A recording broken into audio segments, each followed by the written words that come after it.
In today's episode, we're talking about one of the most powerful steps in your financial journey, saving and emergency planning. This step can change your entire financial life, even if you earn a small income. Without a savings system, budgeting, investing, and long-term goals quickly fall apart. Let's start with a simple truth. Most people fail to save not because they don't earn enough, but because they don't plan ahead. Life brings unexpected events, medical costs, car repairs, job loss, sudden bills.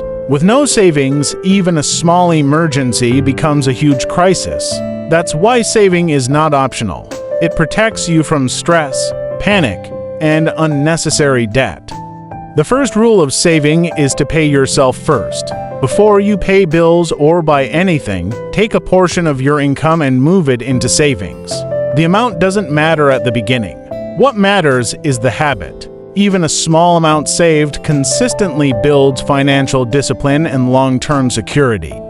Your main savings goal is the emergency fund. This is your safety net that keeps life surprises from becoming disasters. Your first target is a starter emergency fund, either $500 or 1 month of essential expenses. This protects you from small emergencies like minor repairs or urgent medical visits.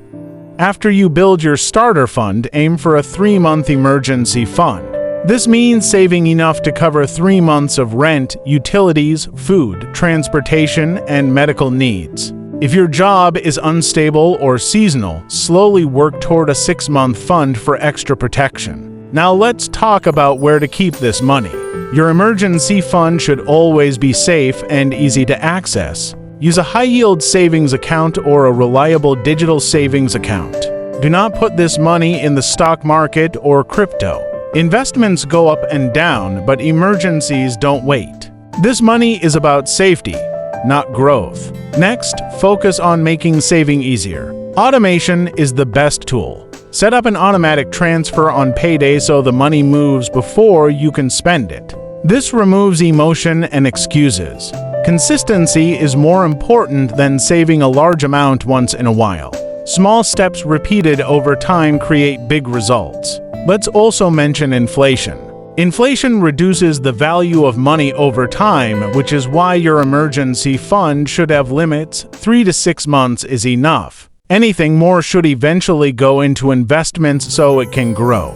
We'll cover investing in detail in the next episode. Finally, remember the mindset behind saving. Saving is not restricting yourself. It's protecting your future. It gives you peace, stability, and confidence. When you know you're prepared for emergencies, you make better decisions and live with far less stress. Your action step today is simple. Calculate your essential monthly expenses, set your emergency fund target, and start building your starter fund today, no matter how small the beginning is.